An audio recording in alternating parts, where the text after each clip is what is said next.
Good morning, everybody. Jane Monreal here with you on Live Impact News on WCNC Plus. We continue to follow breaking developments out of Minnesota this morning, where an ICE operation ended in tragedy yesterday. One person killed following an ICE operation. Brian Abel, CNN reporter, live in Minnesota with the latest. The vigil, the memorial, still here, candles still burning, and also people in the community coming together, creating barricades around this area in order to protect potential protesters from cars coming in and ramming the protesters. All of this as this community continues to grapple with the killing of Renee Good. Folks are angry. They are incredibly upset. Officials in Minnesota addressing the fatal shooting of a woman in Minneapolis by an ICE agent Wednesday. Renee Nicole Good should be alive. Video from the scene shows officers approaching an SUV that is blocking the roadway. They tell the driver to exit the vehicle, but she does not. Then, after the gunshots, the vehicle crashes into a nearby parked car. A witness said when a man who identified himself as a physician told the officers to let him administer emergency medical care, the agent said no. Can I go check a pulse? No! Back up! Now! I'm a physician! I don't care! We have our own medics. Where are they? Where are they? It was very obvious to everyone who had witnessed it all that she would not make it. Homeland Security Secretary Kristi Noem defended the agent's actions, saying he was following his training. ICE agents repeatedly ordered her to get out of the car. She refused to obey their commands. She then proceeded to weaponize her vehicle, and she attempted to run a law enforcement officer over. State and local officials, including the city's mayor, reject that. The narrative that ICE is spinning immediately after this was that this was purely self-defense and that the act by the victim was some sort of domestic terrorism. That, and I'll say it again, is... So a clearly frustrated Mayor Frey there is urging people to harness that frustration and protest peacefully. And people want answers. They want to know who that ICE agent is that pulled the trigger. We are told that the Minnesota Bureau of Criminal Apprehension and the FBI will be investigating this shooting. In Minneapolis, Brian Abel reporting. Back to you. Brian, thanks for that update. We continue to follow things here in the Queen City, and it's having a ripple effect as far as protests. Activists are planning a protest tonight here in Uptown. Richard Devane has the latest, recording this earlier for WCNC Plus. Basically, that event will take place later tonight right here, First Ward Park, where there will be another protest. This particular protest has been called by the group the PSL, which is the Party for Socialism and Liberation. They've organized this demonstration with other groups in response to that shooting of Renee Nicole Good by that U.S. Immigration and Customs Enforcement agent.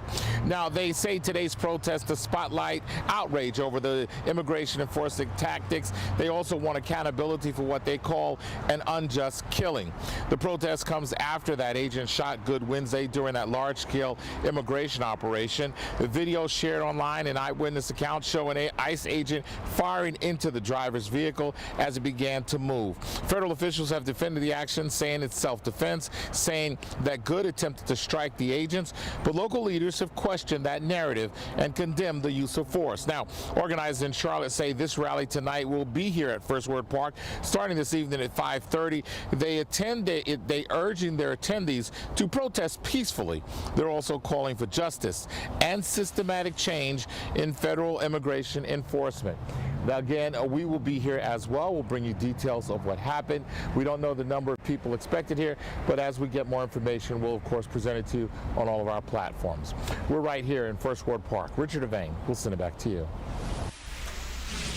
We have a look at your weather today on this Thursday morning when we come back. You're watching Live Impact News on WCNC Plus.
Time right now is 9:06. You're watching Live Impact News on WCNC Plus. Boy, it has been a foggy morning commute for most of the week, but happy to tell you, Majestic, I had a nice, clear commute. I could see everyone's behaving themselves. So we'll take more of that. It was nice. Yeah. A big difference. We've had 3 days in a row now where we've had those dense fog advisories. So today was definitely a nice breath of fresh air. Not seeing the fog out there, waking up to a little sunshine. Let's get to it because we're following a lot of different things. First things first, let's talk about yesterday because was it incredible or what? We topped off at 74 degrees, sunny skies. It was so nice. I saw so many people out and about, walking around, walking their dogs, working out in their yards. I just took my book outside and read, and it was so nice. It's nice. Today, a little bit cooler, upper 60s. I say cooler just because we're not as warm as where we were yesterday, but still well above our average high temperature. Again, not seeing that fog out there this morning. It is beautiful, and we'll see more sunshine earlier in the day with increasing cloud coverage as we head into the afternoon. So if you're somebody who likes to wake up, drink your coffee, go for a morning walk, and you enjoy the sunshine, you got to get going sooner rather than later because by the end of the day today, we should have mainly overcast skies. Temperatures are also pretty mild, 40s and 50s out the door. 50 degrees here in Charlotte right now. Out towards Lancaster, 46 degrees. It's been cold this morning up in Boone, 29 degrees earlier, 31 degrees right now, so grab a heavy jacket. Now, this is a good graphic that I like to show because it puts into perspective our normal for this time of the year. This is not normal. These 60s and 70s that we've had in January, we'll take them, but they're definitely not normal. 52 is where we should be. Today, we're going to look for a high around 68, 69 degrees. Sunshine for the first half of the day, but then those clouds quickly start to take over as we're heading towards the afternoon and the evening. However, we're still staying dry, so really not putting too much of a damper on the day. Above average temperatures all across the area, whether you're watching from South Carolina or North Carolina, even up in the mountains, very mild conditions all across the board. Now, looking towards the weekend, it's Thursday. I know many of you, you're starting to make your weekend plans. Now, we have a cold front. We've been talking about this for a while now. It moves in Friday night and into Saturday, and there's a good chance that we need to be prepared for scattered rain showers and the possibility of a couple of isolated thunderstorms. Then back behind that cold front, we have cooler temperatures settling in on Sunday. Mid-50s, that's still slightly above our average for this time of the year, but that's still a pretty big difference in those daytime highs. So let's break this down a little bit more. This is our satellite and radar this morning. You can see the white there just indicating a few high clouds here and there across the Carolinas, but we are nice and dry. However, there is this complex that's already starting to form. We've already seen strong to severe storms across Oklahoma, up towards Missouri, Kansas, heading over towards Arkansas next. Really, the center of attention has been Oklahoma, now tracking east of Oklahoma City. These storms, they're packing a punch, and this is the same cold front that's going to be heading our direction. So Storm Prediction Center already is tagging these storms as the potential to actually be quite strong at times. So let's go back in time. This will be for today. You can see those states that are highlighted. Those are the states that could be impacted by severe weather. Once we fast forward time just a bit as that front continues to track more eastward, that threat increases for tomorrow. So this is Friday, specifically the deep south area shaded in orange here. That's where we could see thunderstorms that could turn severe, that may bring strong damaging winds, hail, and it's not out of the question to even see a couple of tornadoes tomorrow with that strong storm system. Now, once it, of course, continues to track even more east, hitting the Carolinas, this is a change in our weather forecast. We're now under a low-end risk for severe storms, so we all are highlighted in this yellow, meaning that the risk for severe storms, I mean, it's low, but it's not zero. So let's break this down a little bit more, showing you that future cast. Remember, the storms are already developing this morning in Oklahoma. Once that front continues to track eastward, we're confident it's going to lose a lot of its strength, a lot of its momentum by the time it gets to us. So we're not concerned about a lot of severe weather, but could we see a couple of thunderstorms? That's the question, and really it's the timing in which the front actually reaches us. So if it gets to us, say, Saturday morning, that would be best case scenario, because by that point, temperatures still aren't really warm and there's not a lot of moisture in the atmosphere, and hopefully that could just be a quick moving system. But if it takes longer for that front to actually reach Western Carolina, say it actually reaches Saturday afternoon, then it's a little bit more problematic, because all the ingredients are coming into place for some of those storms to form, and then that's when they could fire up. So what ingredients are we talking about? Mainly it's the warmth, with daytime highs still in the 70s on Saturday, and that humidity, those things that those storms love.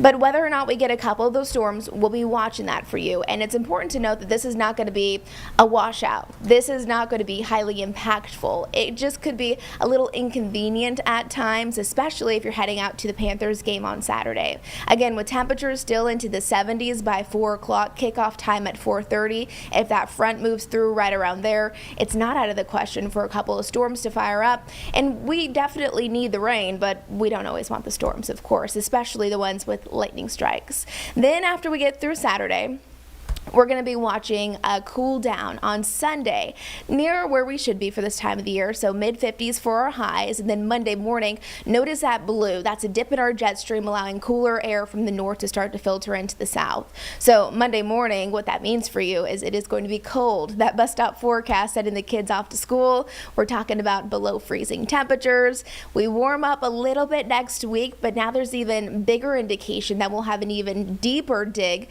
in that jet stream by the end of next week. So winter is making its return.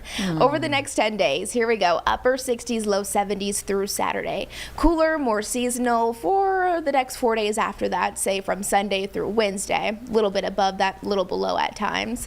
But then Thursday, a high of only 44 degrees, which means those overnight lows, that's going to hurt, especially after having so many beautiful warm days. Upper 20s, low 30s, so we got to mentally prepare for that one. Here's our Jerry Hunt Supercenter 7-day forecast. Again, we should be at 52 degrees. Today we're forecasting a high around 68, 69 degrees. More cloud coverage as we head later in the day. And then mostly cloudy for our Friday, but still warm. And remember, those scattered showers and isolated storms, they're going to start to move in late Friday and into Saturday. And will we for sure have severe weather? Of course, we can't say yes or no on that. But could we see a couple of isolated thunderstorms? I think we could. And of course, we'll just be on that for you, tracking everything. It's really the timing in which that front actually gets to us. Otherwise, sunny and nice as we're wrapping up our weekend and heading into next week. Too bad we can't move the game up a day. I was thinking that move too. back a day. Yes, it's been so nice, like perfect, especially for people, visiting. And the Carolinas are so nice during this time of the year. What in the world? Nice. And yeah, Saturday, at least it's still warm. Yeah. That's But true. the thing It'll be is the sloshy. warmth and the humidity, that is fuel for a storm potential. And then that lightning, which might cause Some folks delays. a little delay in the game. That is okay. Sorry, boys. It's going to be muddy. All right, you can do it though. We can do it. Yes. Panthers got this. And Majestic's got it too. She's got it going on. Thanks, guys. Thank you so much. Have we a will great see day. you tomorrow, maybe. I think Chris is back. Oh, Chris Back with McGahey. Chris. All right. We will see you on WCNC Charlotte. though. Perfect. All right. Thank you. Thanks, Majestic. And we'll be right back on Live Impact News on WCNC Plus.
9:17 right now here on Live Impact News on WCNC Plus.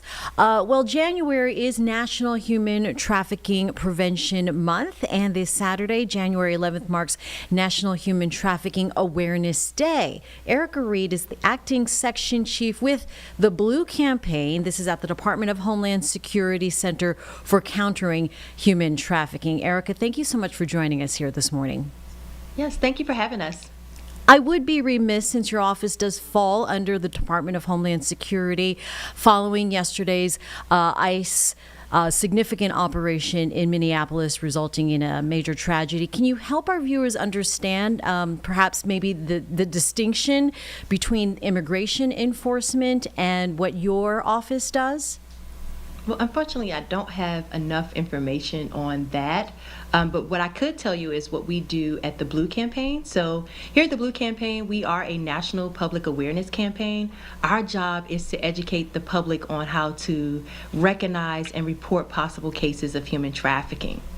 All right, very good. So how can this crime be happening in our own communities without folks realizing it? I think first, understanding what human trafficking is. So human trafficking, of course, is a crime. It's a crime of exploiting a person, meaning using a person. And they're doing it either by force, fraud, and or coercion.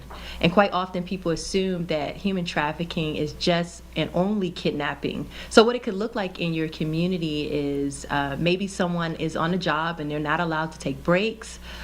Maybe it could possibly be someone controlling someone's ID, their phone, or maybe their movements while they're in public.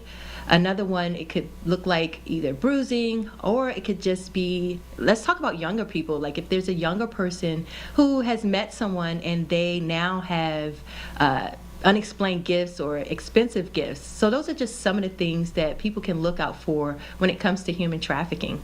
What are some of the other bigger misconceptions, I should say, that you encounter, and what are we getting wrong about this crime? Some of the big misconceptions that we see here at the Blue Campaign is that human trafficking involves movement, and that's not true in a sense. Human trafficking, it can happen in your home, it can happen in your city, and even your neighborhood, and you never have to leave. So a lot of times people assume human trafficking deals with movement, but it actually is about the exploitation of a person. Another one could be that the culprit has to be an older gentleman and it's a younger girl or younger woman that is being victimized by the crime. And we want people to understand that human trafficking can happen to anyone and that the trafficker can be anyone. And for example, maybe it's a business that's trafficking their employees, or maybe it's a parent who traffics their child. So those are some misconceptions. Another one is that people assume that it doesn't happen here in the United States. It is happening here in the United States. If it is happening to anyone, if the traffickers can be anyone, then we have to know that it happens everywhere. So those are like three big misconceptions that we see here at the Blue Campaign. Yeah, over 25 million, 27 million worldwide are victims of trafficking, millions of them here in the U.S. I want to go back to it not being a stranger, not the typical what we think of the movies, an older man, sometimes we see in the headlines, right, a stranger or an older person. How does this happen when it is someone we know, a coworker or a family member? Sometimes it could be, once again, we go back to force, fraud, and coercion. Yes, it could be force used in a sense of maybe physical restraint, physical abuse, but it also could be fraud. Fraud is another one where it's all about the tricky lies, if we could say, or deception, false promises, maybe false promises of love, maybe working in deplorable conditions. And another one is coercion. Coercion could be the threats. It could be threats. It could also be shame. It could be all about the psychological manipulation. So yes, a person can be physically restrained, but in many cases, it could be psychological manipulation that happens over time in a gradual process when it comes to human trafficking. All right, let's talk about this Saturday. Like I said, it is Human Traffic Awareness Day and promoting #WearBlueDay. Why awareness initiatives are important like this one? So awareness leads to action. So on Sunday, we want people to put on their blue. Make sure you take a poster, whether it's with your family, your friends, even your pets.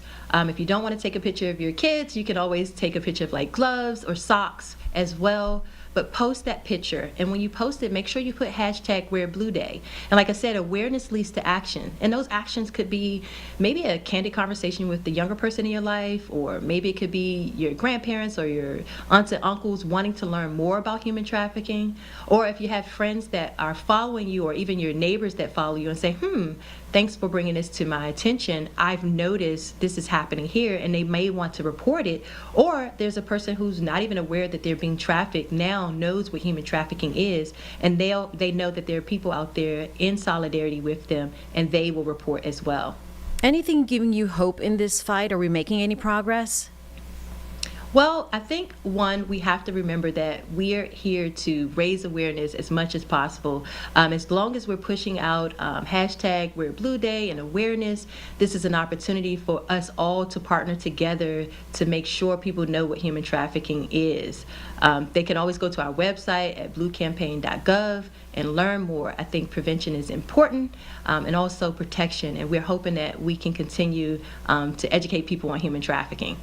All right, important conversation. Erica Reed, Acting Section Chief with the Blue Campaign. Thanks for your time. Thank you so much.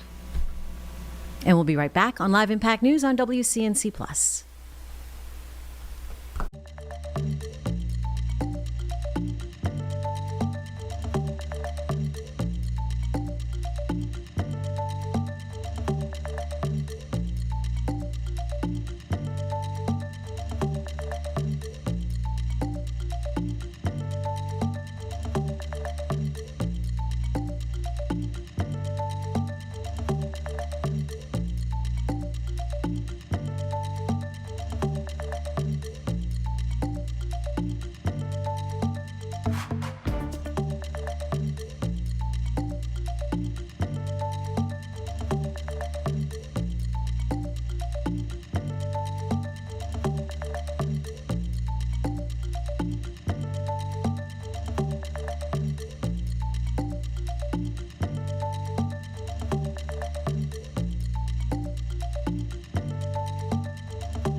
Back now at 9:25 here on Live Impact News on WCNC Plus. Want to bring you live images right now out of Minneapolis, Minnesota.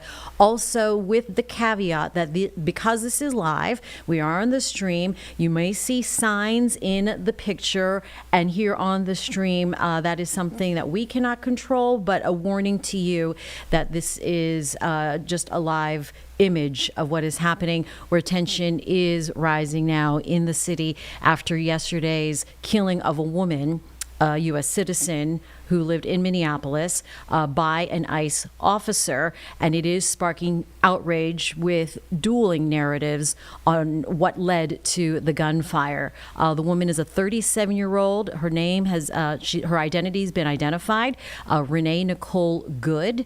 And she is also a mother and a Twin Cities resident. In the hours after the shooting, we've heard from Homeland Security Secretary Kristi Noem saying that the woman had refused commands attempts to get out of her vehicle and weaponizing her vehicle to harm an ICE officer, and they did what their training led them to do. Local officials also condemning the situation there. But you can see this right now, relatively calm, but again, we know that all eyes are watching what happens in the next few days in Minneapolis. The latest press conference we have is from yesterday afternoon from Minnesota's Governor Walz. We are also expecting to hear from Secretary Noem. It was scheduled for around this time, but now it's moved. I think it's pushed to 11. Okay, so pushed back to 11. We are off the plus at that point, but we'll bring you the latest on WCNC Charlotte at midday, as well as Nick Sturdivant, who's going to be back here at 12:30 in the live Impact studio. But for now, let's play you the latest we've heard now from officials. This is on WCNC Plus.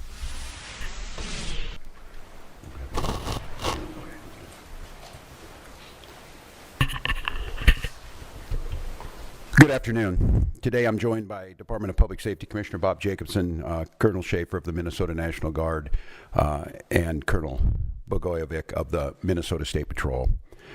This morning we learned that an ICE officer shot and killed someone in Minneapolis. My deepest condolences to the family, to the loved ones who had to learn about this tragic event on national television. We have been warning for weeks that the Trump administration's dangerous, sensationalized operations are a threat to our public safety, that someone was going to get hurt. Just yesterday, I said exactly that. What we're seeing is the consequences of governance designed to generate fear, headlines, and conflict. It's governing by reality TV, and today that recklessness cost someone their life. I've reached out to Secretary of Homeland Security Kristi Noem, and I'm waiting to hear back. Let me be clear, Donald Trump and his administration may not care much about Minnesota. That's been pretty evident, but we love this state. We won't let them tear us apart. We'll not turn against each other. To Minnesotans, I say this: I feel your anger. I'm angry. They want a show. We can't give it to them. We cannot. If you protest and express your First Amendment rights, please do so peacefully, as you always do. We can't give them what they want. The hearts and minds of the people in this state are on our side. To Americans, I ask you this: please stand with Minneapolis. To Minnesotans, know that our administration is going to stop at nothing to seek accountability and justice. The State Bureau of Criminal Apprehension are working on the investigation. We have activated the State Emergency Operations Center. State Patrol and Minnesota National Guard leadership is connected with the Minneapolis Police Department, the St. Paul Police Department, Hennepin County Sheriff's Office, the DNR, and Minnesota's Homeland Security and Emergency Management. We have activated dozens of members of the State Patrol's mobile response team. And from here on, I have a very simple message. We do not need any further help from the federal government. To Donald Trump and Kristi Noem, you've done enough. There's nothing more important than Minnesotan safety. I've issued a warning order to prepare the Minnesota National Guard. We have soldiers in training and prepared to be deployed if necessary. I remind you, a warning order is a heads up for folks. And these National Guard troops are our National Guard troops. They're teachers in your community, they're business owners, they're construction professionals. They are Minnesotans. Minnesota will not allow our community to be used as a prop in a national political fight. We will not take the bait. We will continue to update you, Minnesota, as we get more information. Now I'd like to turn it over to Commissioner Bob Jacobson of the Minnesota Department of Public Safety.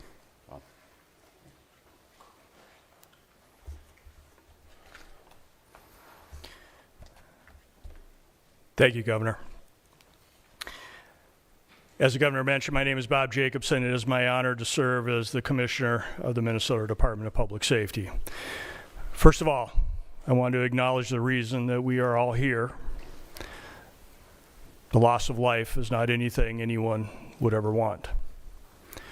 We fully expect that the community will want to peacefully demonstrate their anger or frustration. Minnesota residents and visitors have the right to peacefully demonstrate. We recognize that demonstrations are often driven by strong emotions, beliefs, and certainly a desire to be heard. Our role is to help ensure everyone can express themselves without anyone getting hurt. The Minnesota Department of Public Safety's role through the Minnesota State Patrol is to ensure safety, protect constitutional rights, keep roads accessible, and above all, to prevent harm. Our top priority is public safety. Our focus is keeping demonstrators, community members, drivers, and law enforcement safe, especially during moments of heightened tension or uncertainty. Demonstrations must remain safe and lawful, particularly around roadways. We will join with our partners to support safety while respecting the right to protest. With that in mind, I'd like to share a few safe and lawful ways to demonstrate. Minnesotans can safely and legally express their views in many ways, including getting together peacefully with others in public spaces, marching or walking, not on roadways, making your voice heard through chants, speeches, and displaying signs, being present in public areas where pedestrians are allowed, gathering in designated or permitted areas, and these actions will allow people to express themselves while protecting the safety of everyone involved. Unsafe or illegal actions could result in fines or arrests. Certain behaviors create serious hazards that threaten public safety, disrupt emergency services, or put people at risk. These actions could result in fines or arrest. Demonstrating on or entering a freeway on foot, walking on highways, throwing objects, starting or setting fires, damaging property or graffiti, using illegal fireworks, displaying or using illegal weapons, reckless or dangerous driving, especially near pedestrians, and certainly assaultive, aggressive, or riotous behavior toward anyone. We all want definitive answers to what happened today. Our Bureau of Criminal Apprehension is working in conjunction with the FBI to investigate this morning's shooting.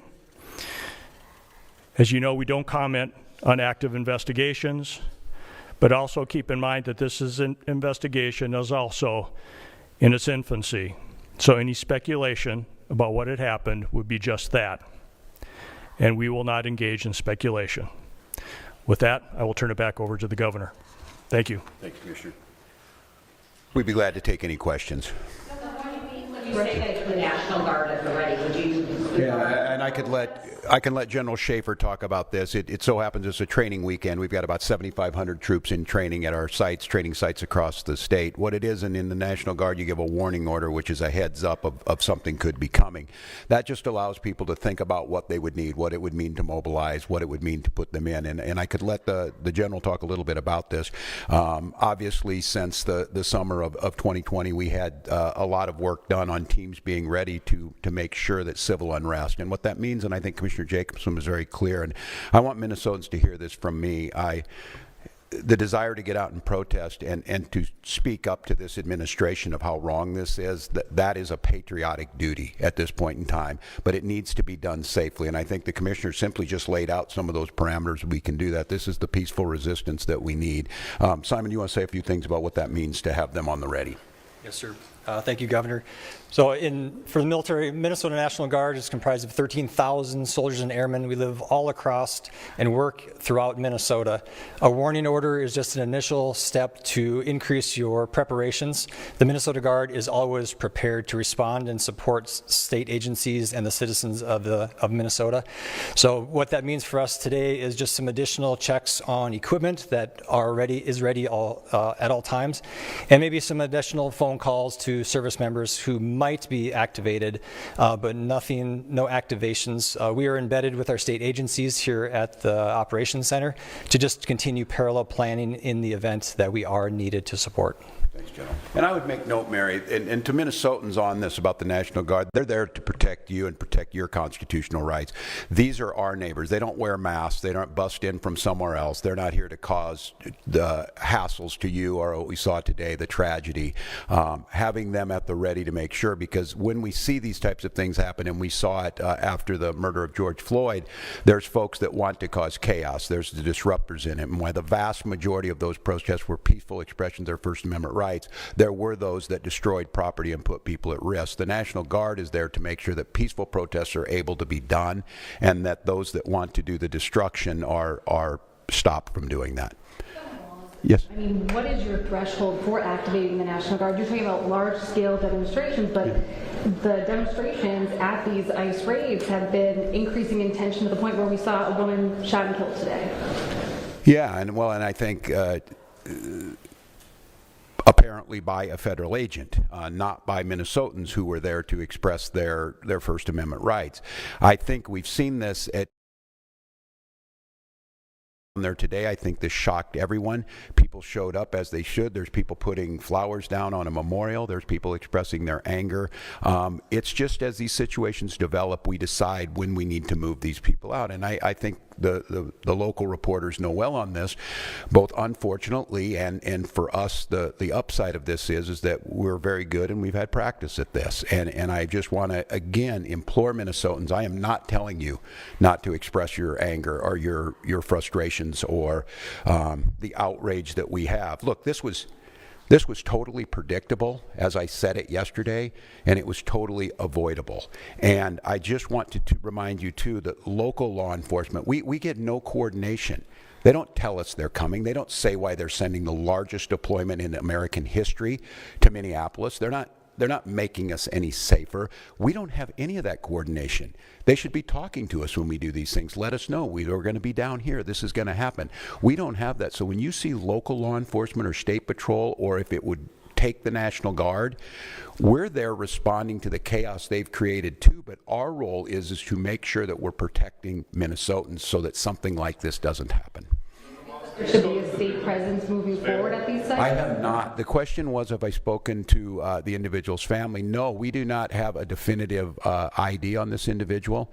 And I look, I'm going to note to all of you, I think it's really important, and the professionals do this, and they train me to do this. This is an open investigation. You need to be very careful about it. I know that many of you, myself included, have seen a very difficult video to watch, one where there's a family member watched their family member be shot and killed in front of them.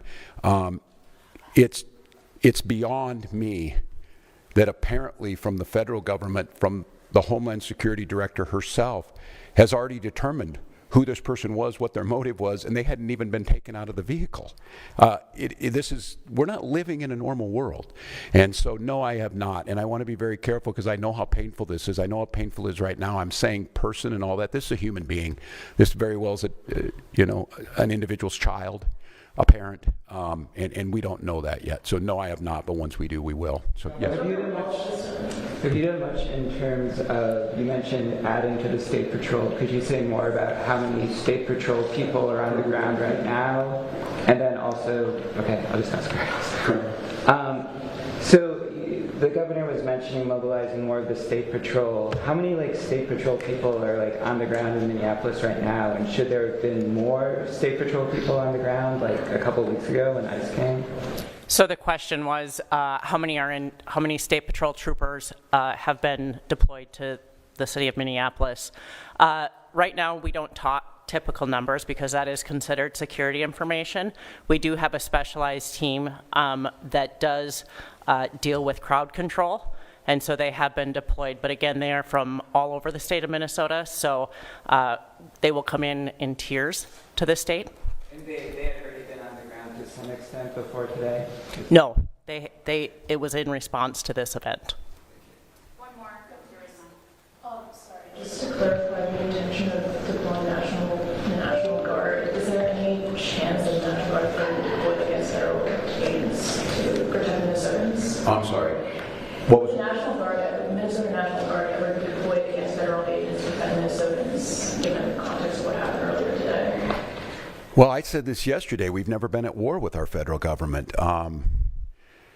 I think in this case that the National Guard is their main mission. They have a dual mission. There's the federal mission when they're under Title 10 orders, and then they're under Title 32 orders. In this warning order, there's nothing officially been done yet.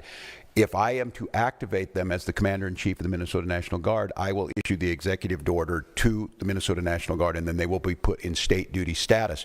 And as you've seen over the last few years, that could be flood prevention, that could be after a wind-blowing storm up in the north, up in Bemidji, or it could be COVID or George Floyd response.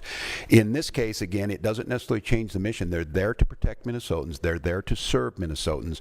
I think the thing that is so challenging in the moment we're in is we don't see a desire to work with us on public safety. We hear a demonization of our state. We see people coming in who don't know our community, and we see this massive display for the TVs that we're trying to understand how is this coordinated. And some of you watch the videos on there, total chaos. And look, I have very limited work in this is the training in the National Guard, but I've had a lot of training now to watch how our professionals operate. After this person was shot, federal agents milling around, touching the vehicle at a crime scene and things. I don't know what to tell you, and I don't quite know how to respond to the question other than my primary responsibility as governor is the protection of the people of Minnesota. And you can be assured, whether it's the State Patrol or whether it's the National Guard, their deployment is there to protect Minnesotans from whatever it is. If it's an act of nature, if it's a global pandemic, or in this case, if it is a rogue federal agent. I don't know at this time, and I want to be very careful. It's unprecedented that we have the federal government's already determined exactly what's happened here and the motives of an individual that we don't even know the name. They don't know the name, and that's very difficult. So, but one more, Dana. You can respond to the president's tweet. He says, quote, "We need to stand by and protect our law enforcement. Officers from this radical left movement of violence and hate." I'm wondering what you make of that if you're worried for law enforcement. Look, and I understand the uniqueness of this moment in this week, following this week, seeing what's happening in the backdrop of a show hearing in D.C. My job is to govern, and my job is to see what the facts are. This happened a couple of hours ago, and we're already pitting American against American. All of you saw a video in your eyes. We have a chaotic situation caused by the largest deployment in American history of federal agents into a community with no communication to locals. We had a chaotic situation where an individual is in their car, shot and killed. And so, look, I want to be very cautious here because Donald Trump will make this about me. He will make this about politics.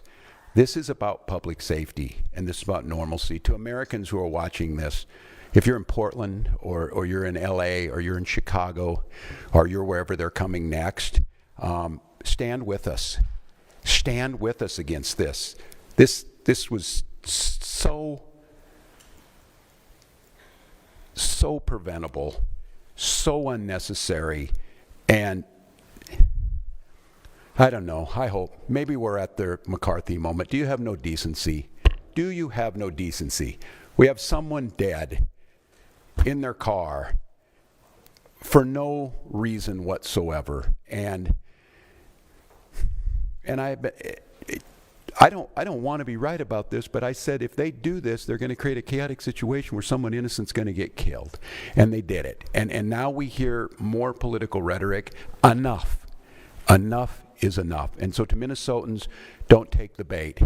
Do not take the bait. Do not allow them to deploy federal troops into here. Do not allow them to invoke the Insurrection Act. Do not allow them to declare martial law. Do not allow them to lie about the security and the decency of this state. And let's let this investigation play itself out. Let's make sure we protect our neighbors. I encourage you to use your First Amendment rights and all of your constitutional rights, but do so in a peaceful manner. We'll gather back with you as soon as we gather more information that needs to be put out. But again, stay safe, Minnesotans, and we'll be back with you. Thank you, Bob.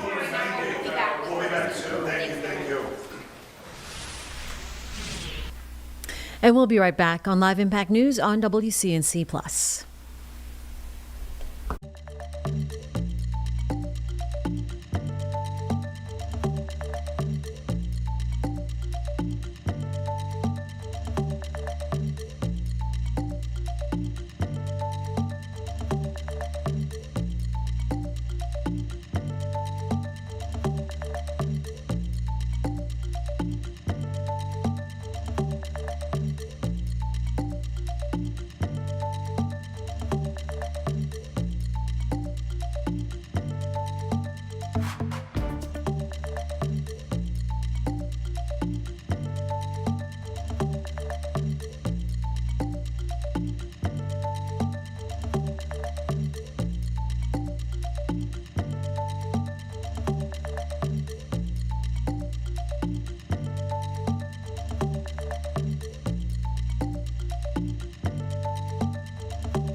.48 is the time, and tomorrow is Friday. The next day, Saturday. You know what that means? It means the Panthers are at home for the playoffs. Yes, hosting the LA Rams, and our extended coverage. If you've been joining us every night, we have tonight, of course, Thursday night per usual, with Nick Sturdivant and Eugene Robinson. Tomorrow, Nick Carboni, Danielle Stein, and Logan Campbell. For our 9 o'clock, they are also going to join us for a pregame show, 1 hour here on the Plus, taking on the Rams. And it has been an exciting week. The Climb, that's what it's about. Our Nick Carboni talking to Alex Zetlow with the Charlotte Observer, beat writer for sports there. Again, as part of the special coverage here at 9 o'clock on WCNC Plus. If you missed last night's episode, we'll play this for you now with Nick Carboni again, talking Panthers on the Plus. The important news music. It is an important week here in Carolina. Hello, everybody. Welcome back to Panthers on the Plus here on Monday night. We've been bringing you special guests every night at 9 o'clock as we approach the Panthers' first playoff game since 2017. And a reminder, we'll have a live pregame show on WCNC Plus starting at 2:30 ahead of kickoff on Saturday afternoon. So as I mentioned, we've had great guests and familiar faces, and tonight we have both. Jordan Rodrigue, former Charlotte Observer Panthers beat writer, now senior NFL writer for The Athletic, joins us. Jordan, it's great to see you. It's so good to see you. You look exactly the same. How does that happen? I haven't As seen do you in person in years. Listen, the team has aged me a little bit. We took out the grays. We're going to take out the grays in post somehow on a live broadcast. But it's great to see you. And again, in addition to the many things you do there, you also are one of the co-hosts of NFL Daily with Greg Rosenthal, and I believe you were on at least once this week. So you can find your work there. Are you coming to the game? I mean, we're all excited to see you. What's it going to be like for you to come back here after all these years? Oh, I'm so excited. I have such a place in my heart that's so fond of that city and the team itself. You're not supposed to have biases as a journalist, but I can't help it because that was a team that raised me in so many ways in terms of my space in journalism and becoming a writer and growing and learning, and such an amazing locker room every single year, and so many amazing teachers from players to coaches. And then to watch and to cover from afar from a national perspective of everything that's been going on for the Panthers in this joyride of a season, a little chaotic at times, and then to come and meet the opponent that they beat in the regular season, and the Rams, another team that raised me here in Los Angeles. My heart is so full of feeling, and I'm so excited, and I have so much love for the city, and I cannot wait. And I hear it's changed a lot, so I cannot wait to kind of see what there is to see. Yeah, listen, when I thought it might be the Rams, I was like, as soon as that's final, I'm texting Jordan, because you're the perfect guest to have on this week, not only knowing the ins and outs of the Carolina Panthers franchise, but also there with the Los Angeles Rams. Mm-hmm. But bringing it back to Carolina, having been here, having seen a playoff year, right? You were here in 2017, I believe. And this is the first one since. I mean, what do you know what this means to Carolina? And I know nationally they see the 8 years of turbulence under David Tepper. They see a game against the Falcons 2 years ago where there was barely a soul in the seats.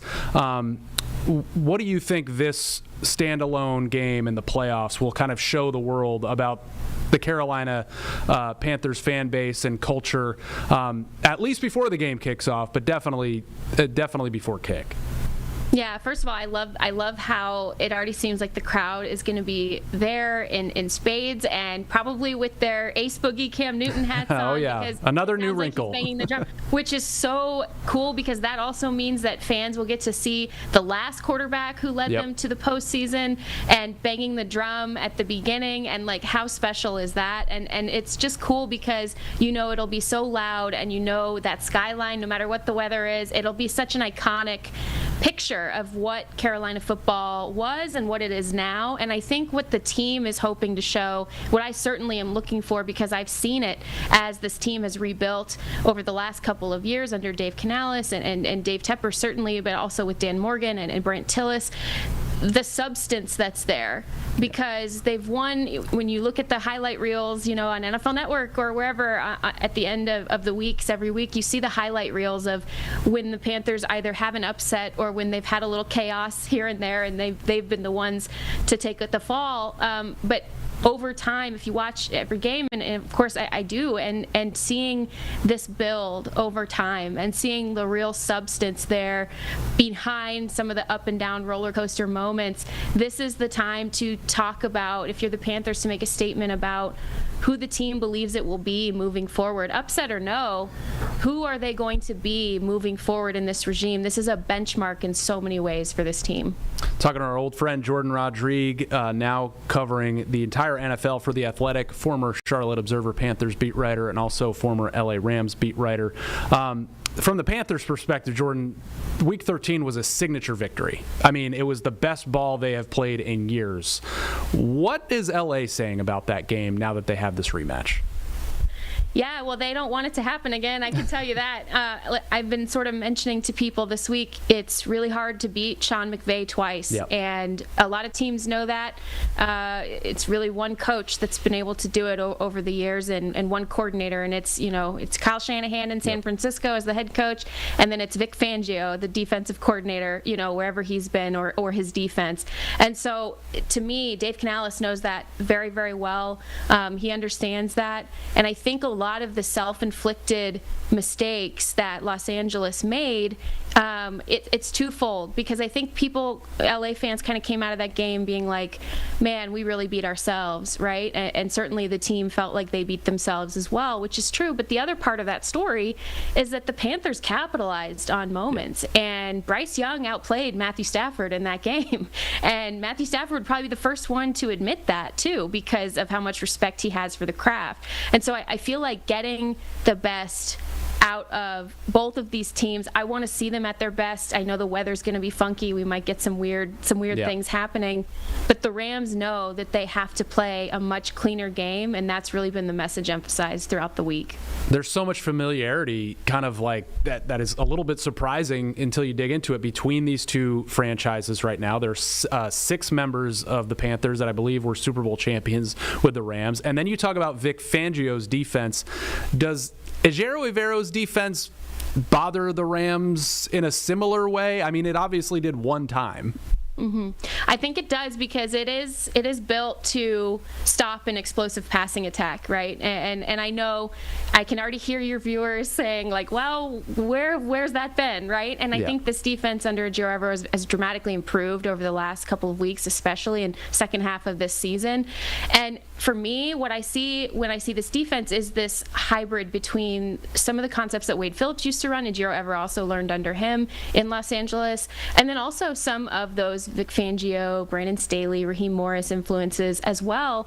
But what the Panthers do a little bit differently that I think could be really interesting to watch Matthew Stafford navigate, especially in the passing game, is the Panthers have 2 ball-hawking corners on the perimeter. And Matthew Stafford loves to gunsling, and he loves to take those risky shots down the field. He loves to try to attack the middle of the field, so it'll be a really big test for the safeties. But on those perimeter shots, Ejiro Evero is playing a top-down sort of zoning defense where he is asking you to take little bites out of the defense versus the whole thing. But against certain passing attacks, he actually sort of inverts that a little bit, where it still looks like the same type of coverage, but what he's doing is he's daring you to throw deep on those corners. And when he does, the Panthers corners have some of the best statistics in the league and advanced metrics in the league in not only taking the ball away, but also defending those deep shots. So that is where you are going to see the same type of philosophy, but I think a little bit inverted if you're Ejiro Evero. Are the Rams and Matt Stafford's struggles on the road kind of creeping into their head a little bit heading into this matchup? I mean, it's kind of jarring. I think 7 of his 8 picks are on the road, and they've lost 3 or 4 East Coast trips. These are the things, Jordan, Panthers fans are hanging on to this week. He's 37 years old. I mean, my back hurts too after a long plane flight. ride. Yeah, they need to wrap up that weird like alien chamber that he spent some time in and just take it on the road with them. No, I think some of it's the elements too. Yep. I mean, that's where that's what I think is really a wild card coming into this game that might be interesting, because Matthew Stafford is going to be so up for the playoffs. He got a taste of it a few years ago for the first time, really, when he came to LA, and he wants more, and he's going to be so up for the playoffs. And I think that also means, Sean McVay gives him 2 play calls in the headset every single time, sometimes 3. One of those is usually a run, but Matthew Stafford might want to pass all game. And in the elements, I think that's what kind of bit him last time, was failure to take care of the ball. So that's where I really, playing outside, not in a dome, like those types of things, he is one of the best quarterbacks to ever do it. And certainly it's been so fun watching all the different ways he can throw the ball, but I just don't know if that's the smartest thing to do in rain and wind. Yeah, I mean, typical Carolinas, Jordan, 40s and rainy in November, and we're going to get 70s and rainy and maybe lightning here in January. We're going to have much more with Jordan Rodrigue talking about Panthers-Rams in the wild card round coming up.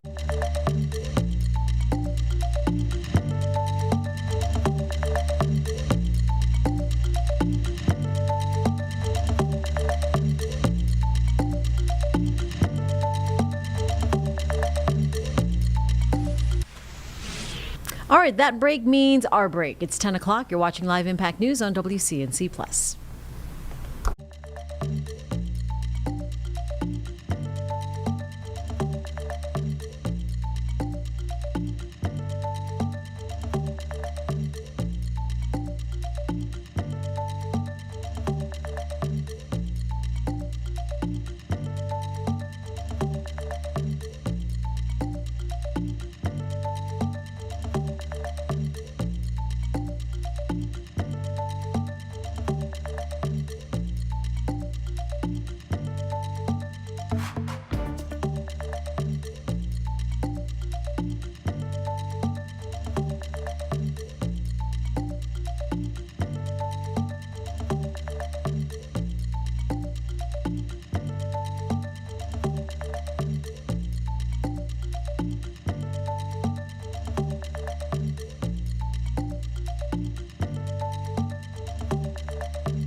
All right, 10:02. Welcome back to Live Impact News on WCNC Plus. We are playing a previously recorded edition of Panthers on the Plus, with the Panthers hosting the LA Rams at home this Saturday at Bank of America Stadium. Or Nick Carboni with this special episode of Panthers on the Plus. Welcome back to Panthers on the Plus. We've been bringing you special guests every night at 9 o'clock leading up to this first Panthers home playoff game since 2015. Really thrilled that we have Jordan Rodrigue, former Observer beat writer, now senior NFL writer for The Athletic, and thrilled that she's making the trip over here for this Saturday playoff game. Jordan, Bryce Young played at least his most efficient game I think we've seen him play in his brief career so far. 15 of 20, 206 yards, 3 touchdowns, 2 of them on fourth downs, aggressive play calling, and we'll get into that. I don't envy Dan Morgan's job right now because I don't know how you how hard is it to evaluate Bryce Young when you're talking long-term picture? Well, a game like this is when you do that a little bit deeper, because this is the first time that Bryce Young will be asked to be the leader for a team that has a shot at making a run. And to be a leader, Dan Morgan, what he's probably doing is he's probably really watching closely not just what happens in the game this weekend, but all the steps throughout the week, preparation and planning. And you hear really great things about Bryce in that regard. And certainly his play on the field on Saturday will be huge. But what does he do if the team faces some adversity? How is he resilient? And I see those qualities in Bryce in spades over and over again as he's kind of developed in fits and starts over the course of the last couple of seasons. And I think that you've seen his ceiling raise in certain games this year. I look back, first of all, that Rams win that they played in, not only was it great aggressive play calling, but Bryce met the moment. His receivers, who I would like to see more out of, met the moment. And really, that second half of that first Tampa Bay game, when Bryce was using his legs to keep them more efficient on the down and distance, he was picking up a couple of first downs on keepers or scrambles, and he was making scramble throws, and the communication with his receivers was excellent.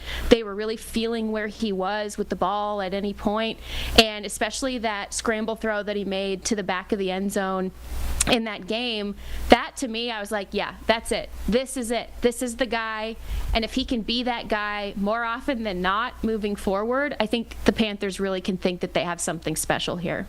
Jordan Rodrigue, you can find her work on The Athletic. Jordan, you talk to a lot of people who build teams in this league, or at least try to. When we look at Carolina and the way they're building things here, I want to start at the top because that's where it does start. David Tepper has changed his approach and changed his tact. Is it a surprise that now this team is in the playoffs in year 2 under new management? So it's really interesting because I've been thinking about this a lot. You know me, I'm pure feelings, right? So I'm sitting there, I'm thinking back to like my first David Tepper.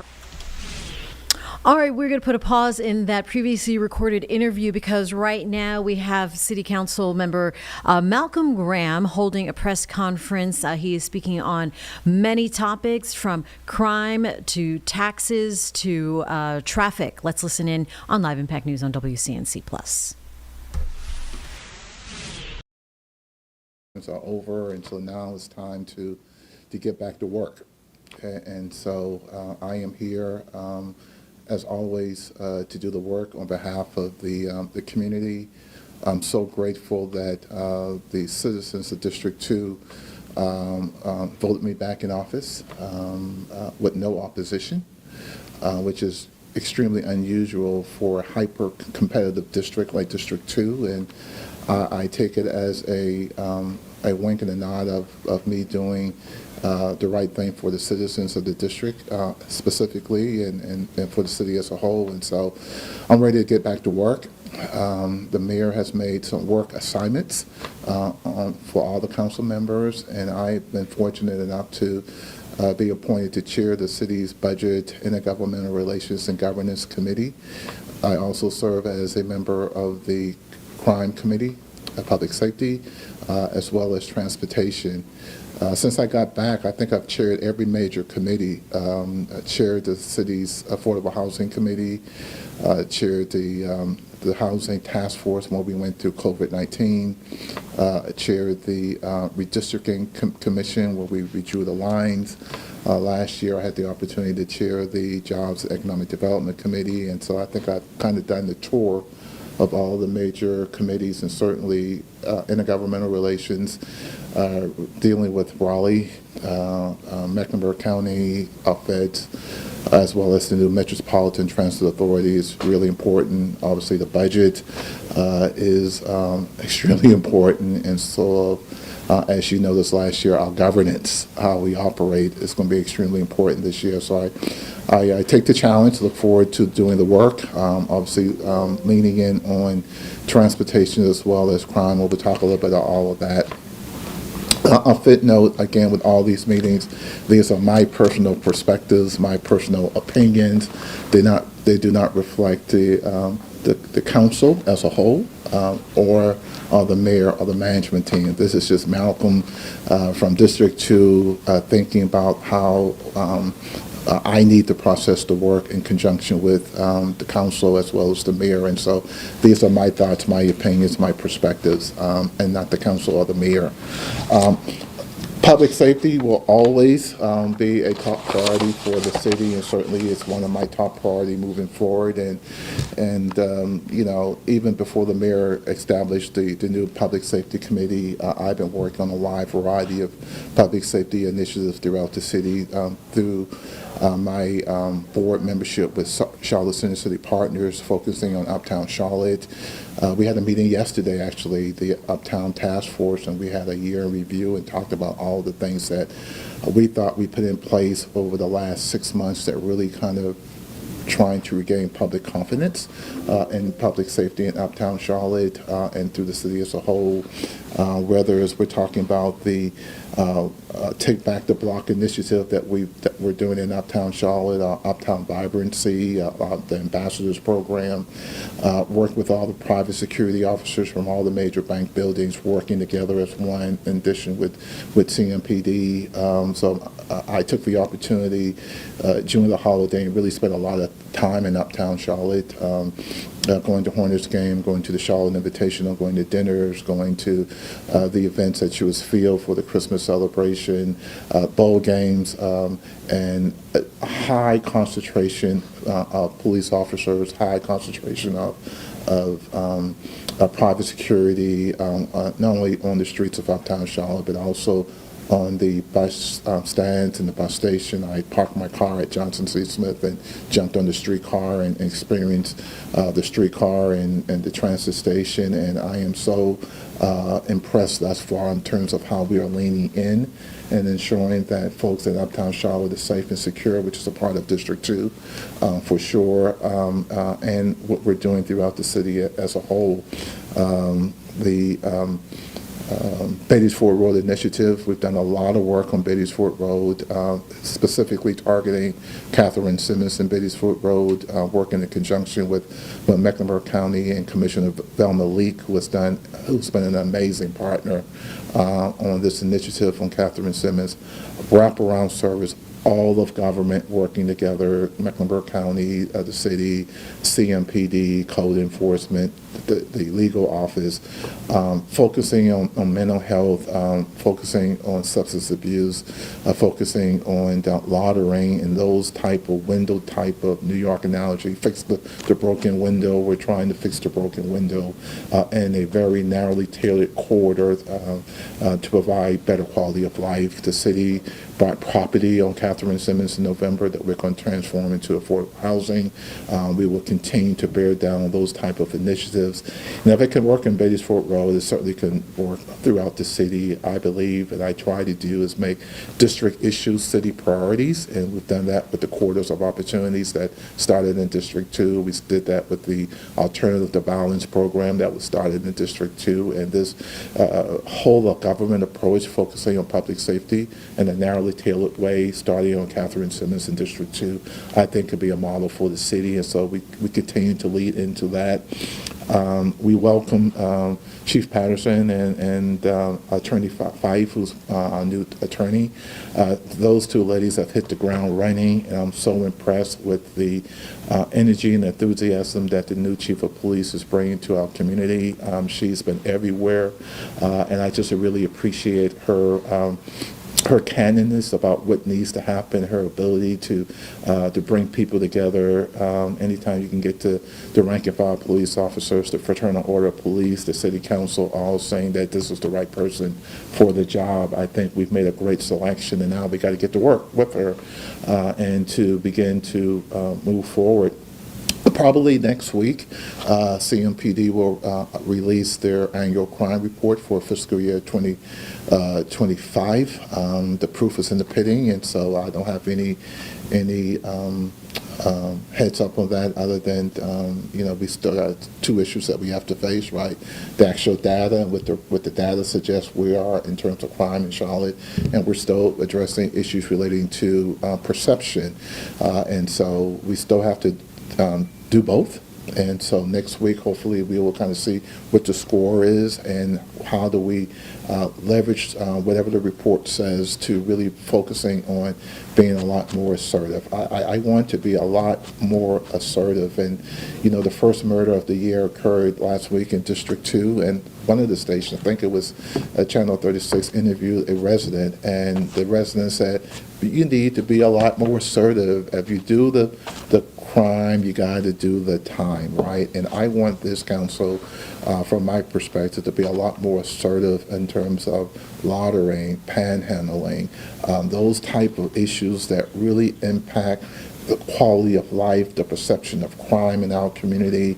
I want to run people to services for sure, give them the help that they need, whether it's substance abuse or mental health, wellness, housing, workforce development opportunities. But if we do all of that and folks are still breaking the law, then I think we need to be very assertive in enforcing the laws that are already on the book, and that will be some of the things I will be taking to the City Council at our retreat. And I've been saying it very consistently, saying that for the last several years, and I think finally, I think we have an opportunity to, under Chief Patterson's leadership and working in conjunction with the City Attorney's Office, really even cracking down on businesses and landowners who buy property and lease them to those who are selling drugs. We just need to be a no tolerance on a wide variety of issues moving forward.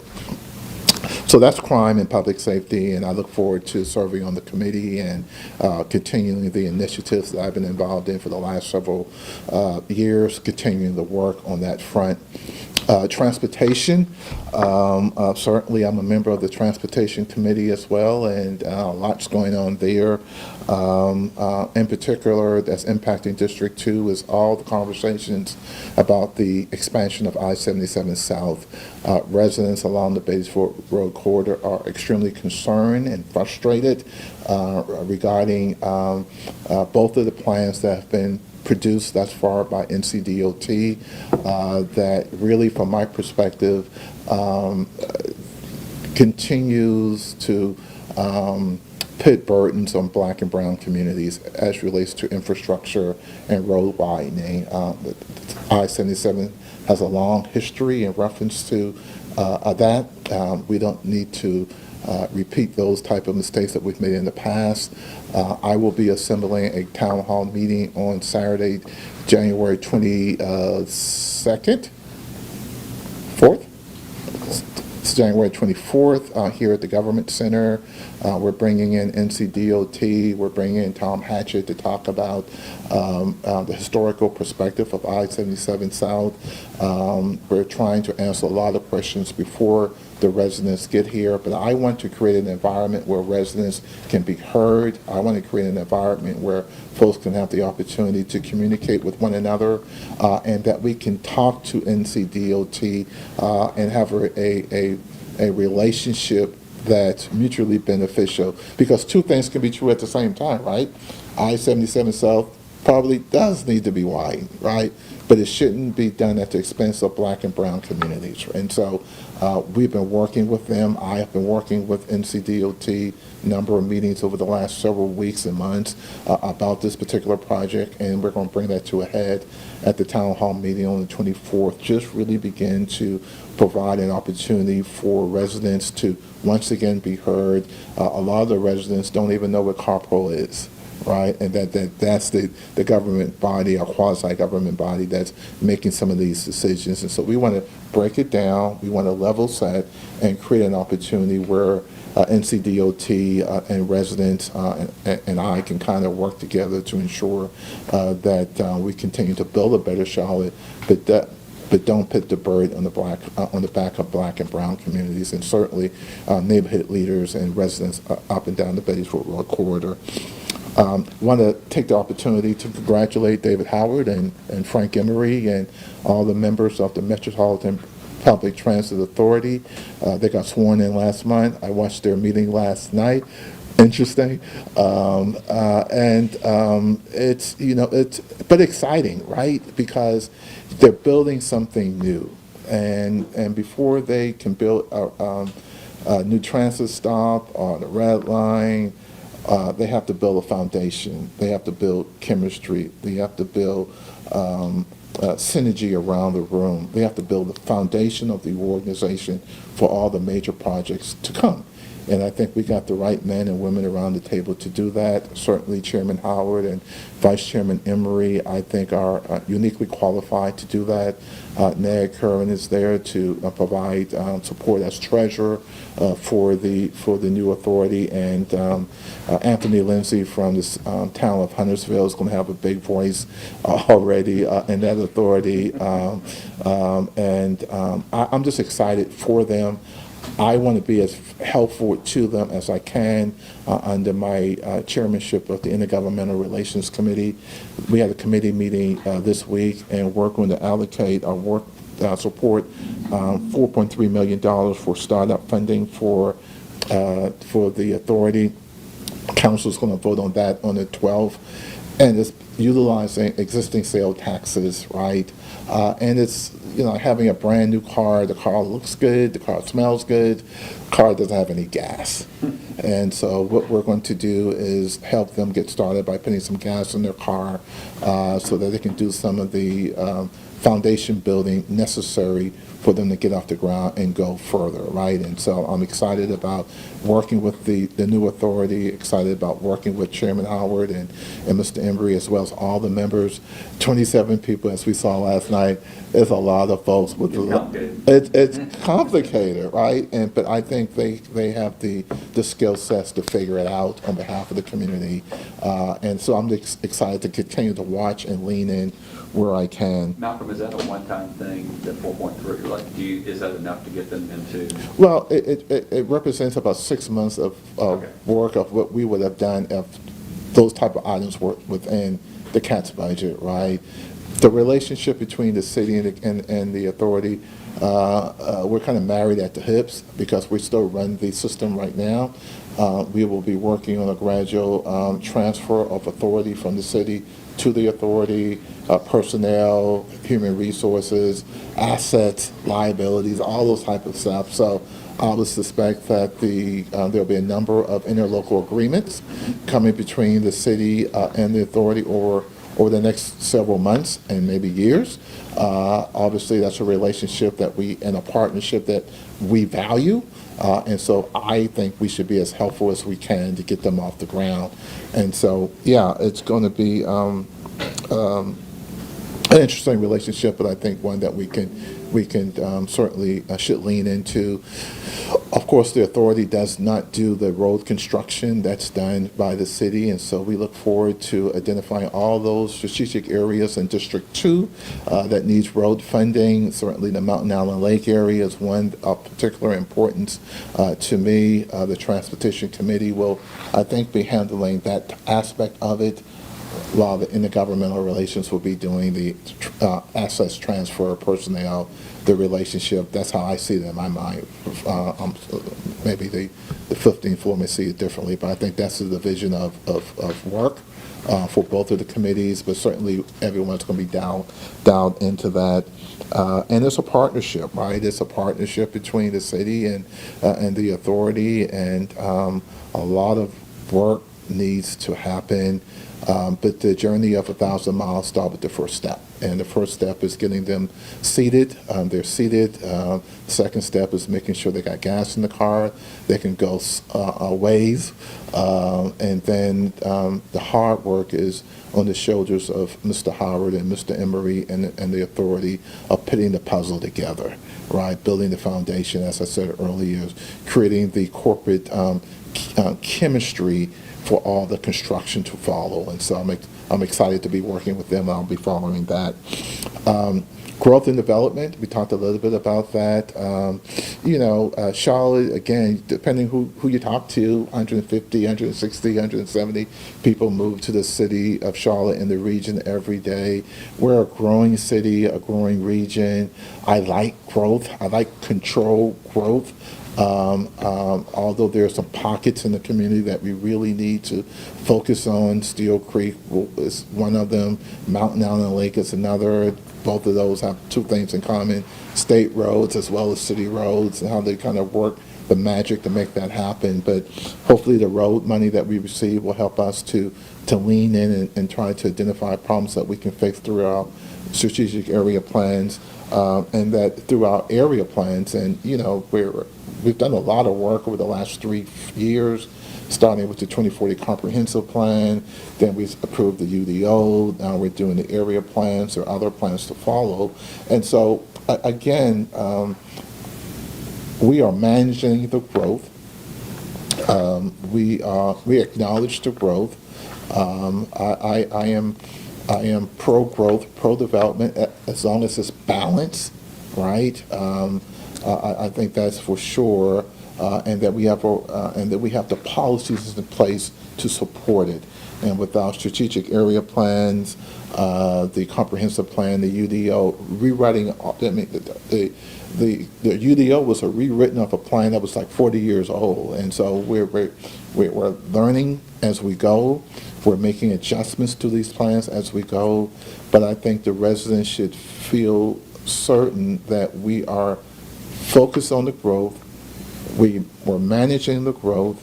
We're focusing also on our corridors of opportunities to make sure that people are a part of the change and not victims of it, putting policies and programs in place to ensure that we're lifting everybody's boat at the same time.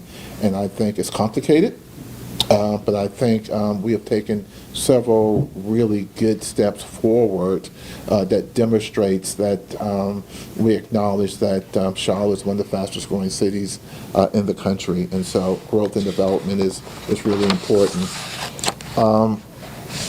In the governmental relations and the budget, so budget season starts now, and I'm not a finance guy, I'm not a CPA, so I'll be leaning on some of my colleagues for sure, but I've obviously dealt with budgets at the state level as well as the local level for decades, right? And our budget cycle will be challenging at best. No prediction about what's going to happen. We're going to follow the manager's lead as he presents the budget. Council have already gotten our schedule for our budget workshops. So we do our budgets through the budget as a whole. All the council members, not just the committee members, will be working on and receiving input within the budget. Obviously, public safety is a major driver of our budget, and I suspect that I will, as well as other council members, let me speak for myself, I will be looking at the budget line item related to public safety to see what more can we do. Part of what I think is working for us on Catherine Simmons and Beatty's-Ford Road is the collaboration and the relationship that we're having with the county, that we're buying property, right? We're buying the block. We're working with nonprofit organizations on the ground, Hearts for the Invisible, Block Love Charlotte, Just Do It movement. These folks are out there on the street when we are all asleep, working with some of our homeless population, driving them to resources and services. And so I want to be able to help them and maybe find a way for them to be strategic partners of the city in some of these work that we're doing, right? And fund them at a level that gives them, again, more gas in their car so they can do more for us on the level setting. Because if we're going to have this type of enforcement that I believe that needs to happen, we need to make sure that we run people to services first, to help first, right? And give them an opportunity to help themselves. And so I'm looking at the budget from a public safety perspective. Obviously, Chief Patterson will be making her request. The council has never, even under her predecessor, said no to things that the CMPD has wanted. Sometimes we gave them things that they didn't want, right? And that's a whole other story that you guys already covered. But the bottom line is that we're going to be really thoughtful about how we interface with the budget.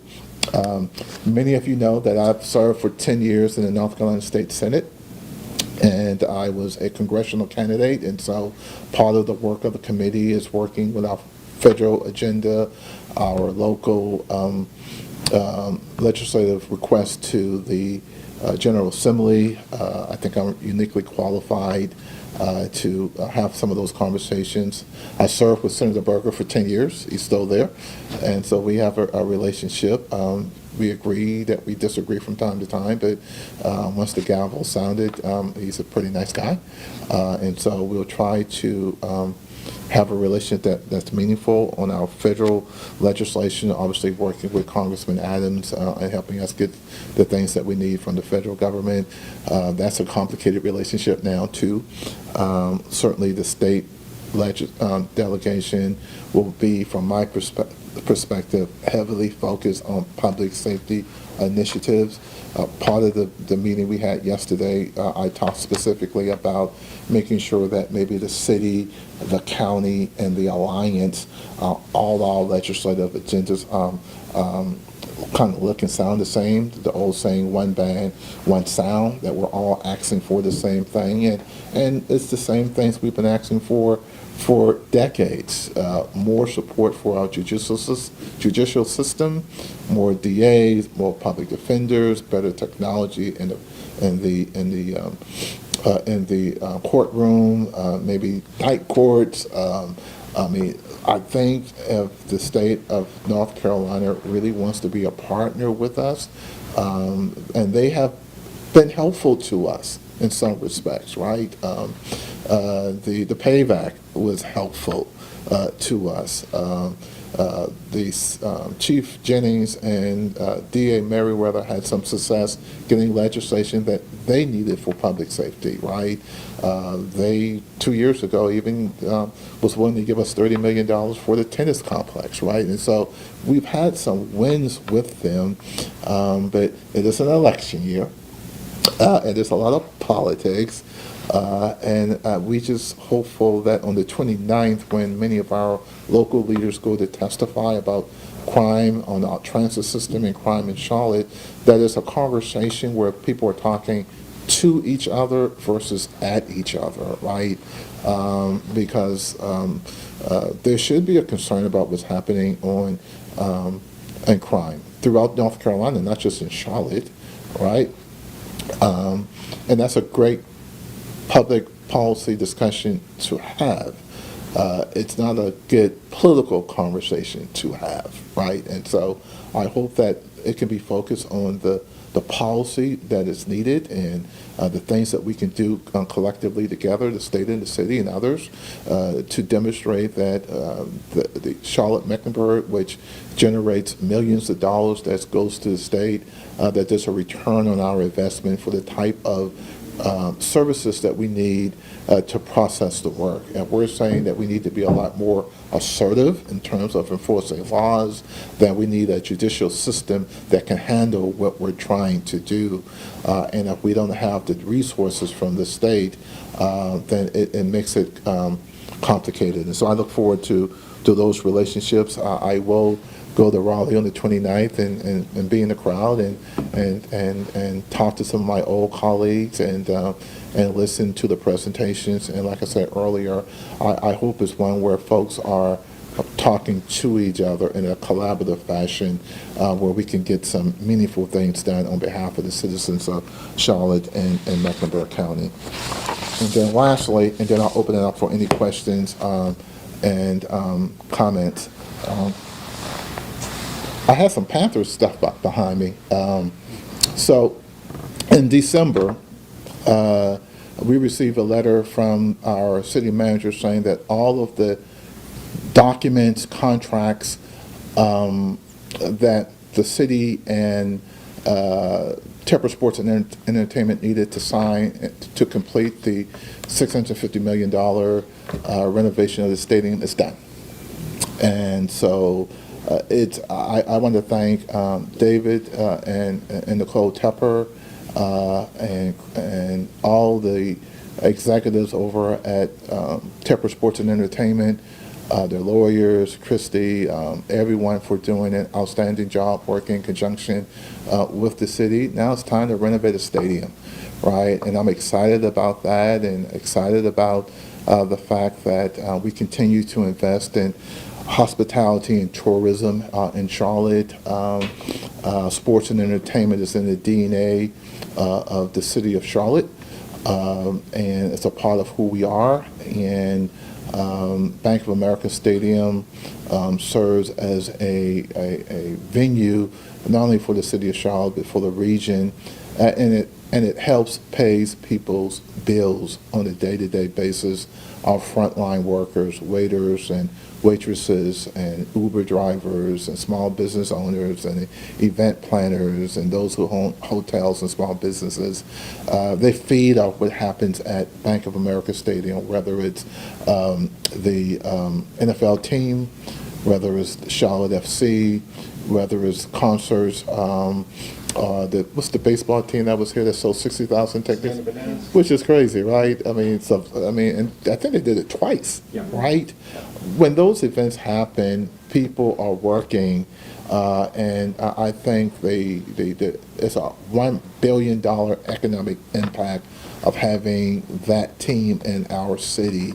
And I want to thank the Teppers for all that they do. They did their Christmas party, as they always do, in December of last year for the community. They helped the council out when we invited Johnson C. Smith to come here to give them a proclamation for their team. They're good on the field. They're good in the community. And again, I just want to thank David and Nicole and the whole team for getting us to this point. We've got a number of commitments there, and on January 27th, Clark joint venture with D.A. Everett will be sponsoring a outreach program for small businesses at 8 o'clock at the stadium. There's a 27% goal of small and minority participation that we want to meet.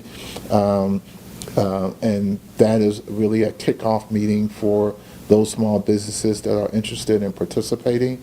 D.A. Everett Construction is a small business owner. He did a lot of the work at the Spectrum Center. Amazing work. If you guys saw the new rebranded, refreshed Spectrum Arena, he's now working in a joint venture relationship with Clark Construction, D.A. Everett, small business owner. I'm excited about having him over there, leaning in, demonstrating at the highest level on the work that he and other small business owners can do.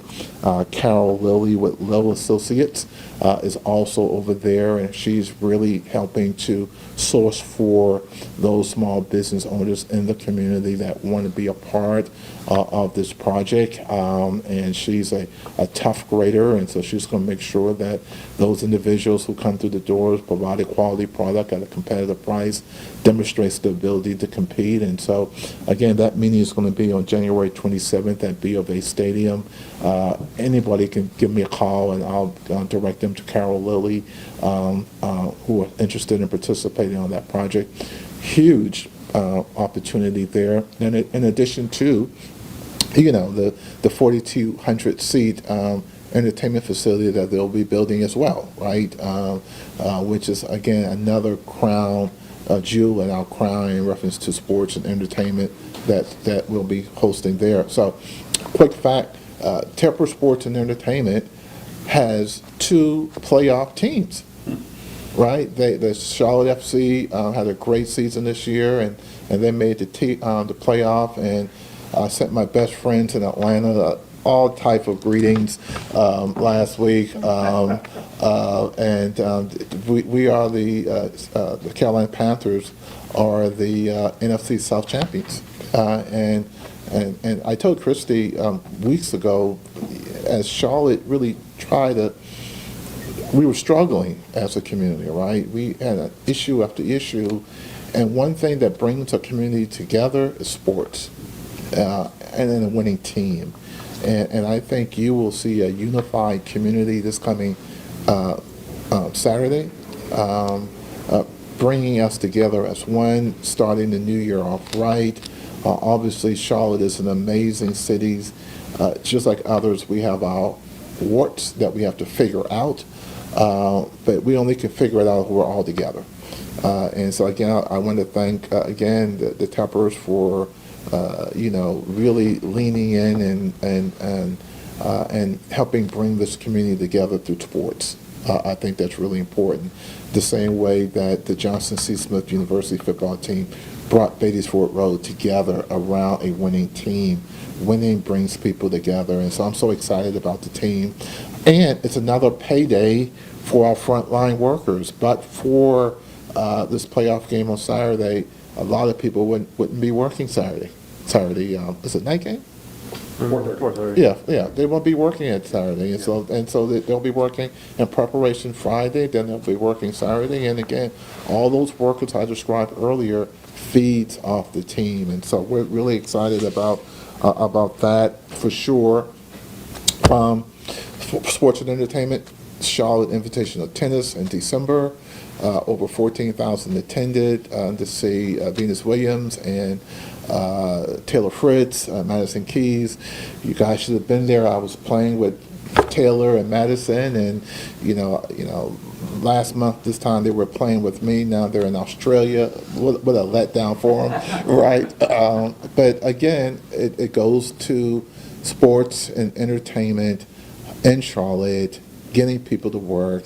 And I am not done trying to bring professional tennis to Charlotte, and that's something I'm really working on.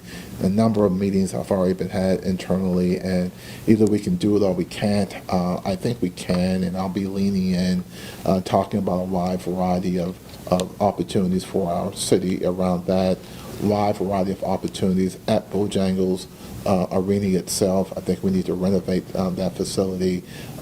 It's a major driver for events coming through there.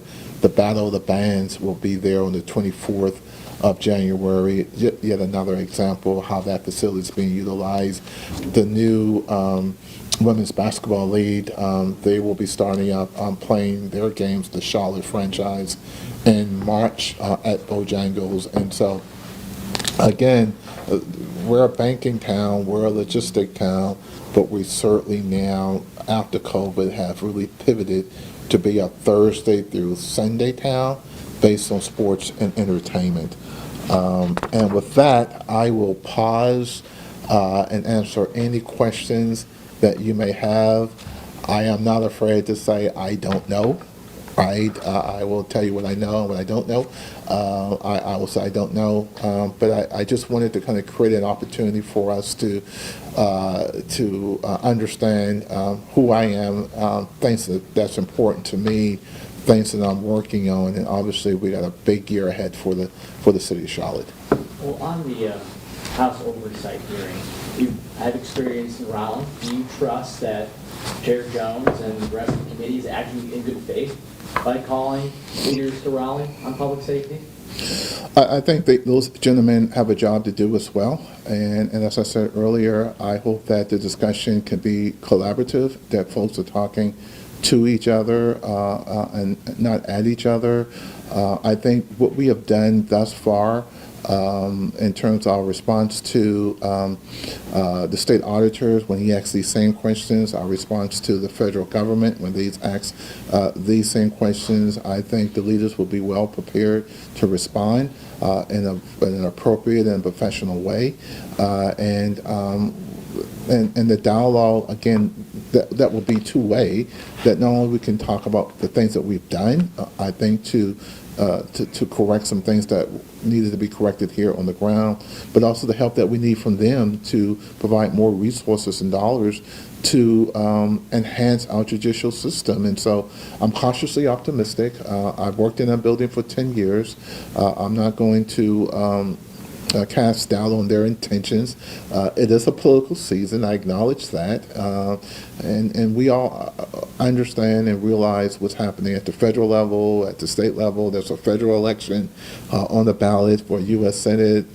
Everyone's out for re-election in the General Assembly, and so I just hope that we can keep the conversation on the policy and the resources needed, because the relationship between the city and the state is mutually beneficial. We provide millions of dollars to the state that help support counties and communities throughout North Carolina.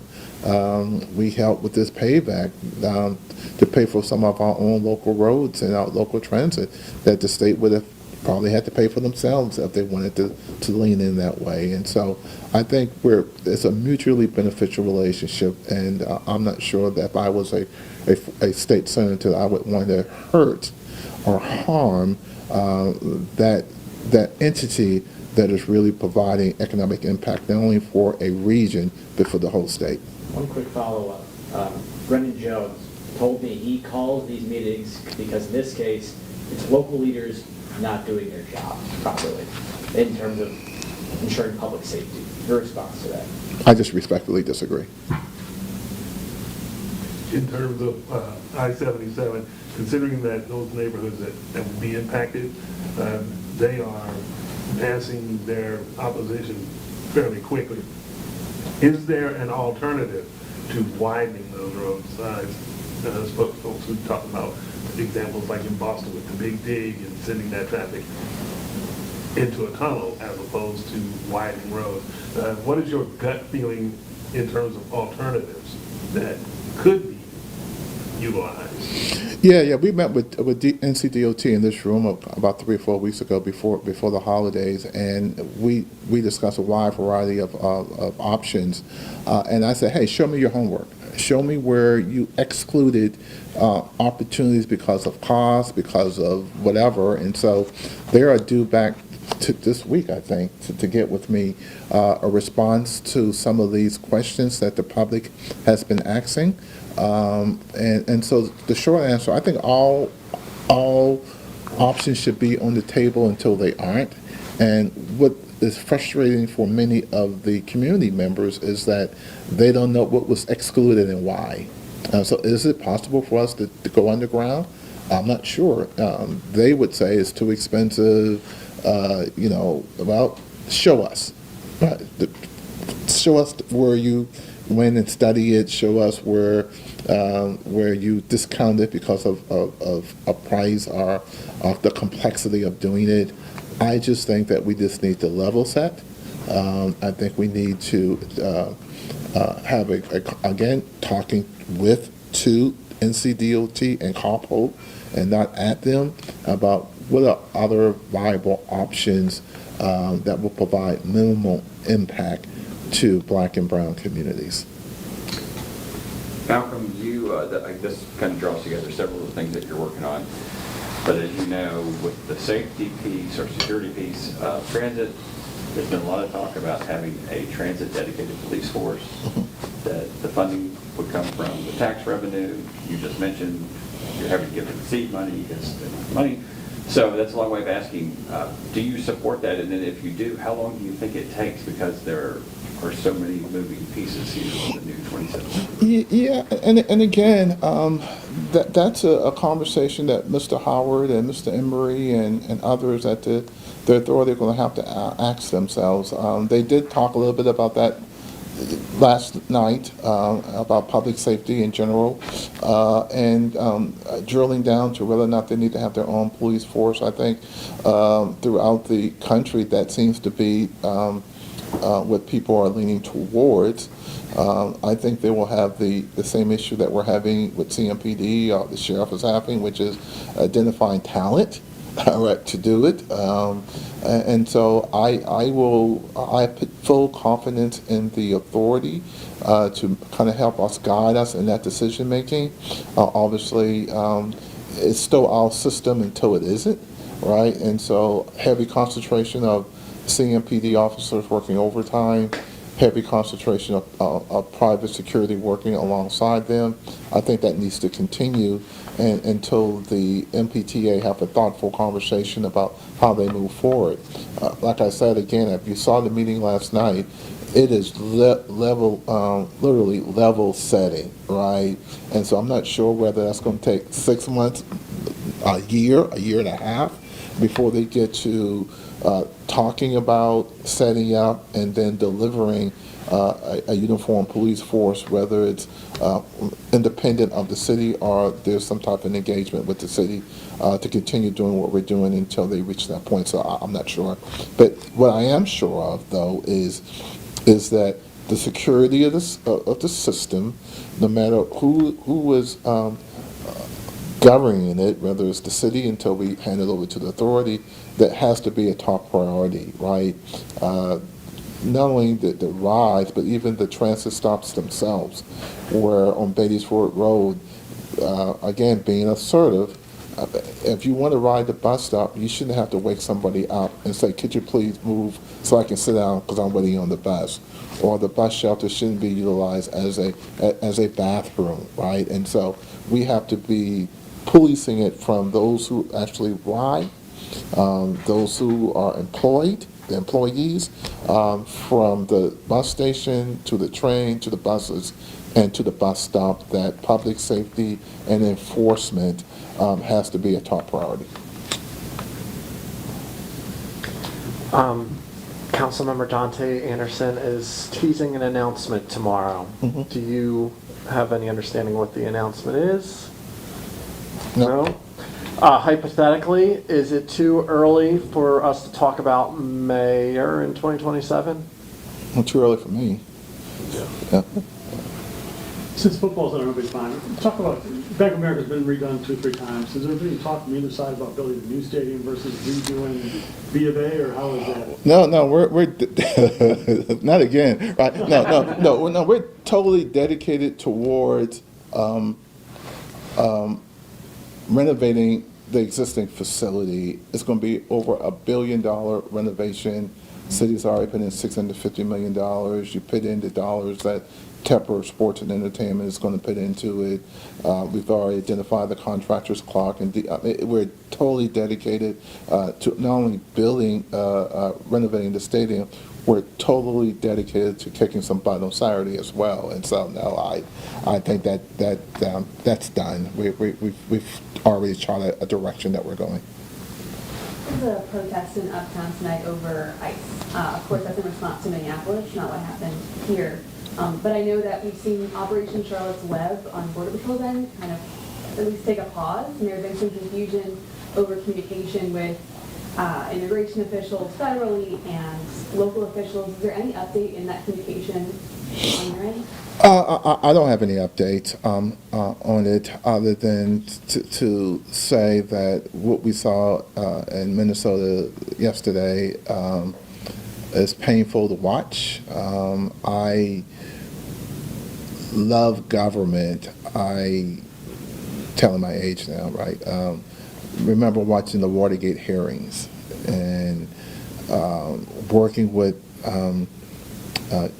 James Edwards, who was in Charleston, who was a Republican governor of South Carolina, working with campaigning for James Clyburn when he ran for Secretary of State in South Carolina, serving in the state Senate, wanting to go to Washington to be a congressman. I've never seen the federal government as dysfunctional as it is today. And I think what we saw yesterday was yet another example of it's being dysfunctional.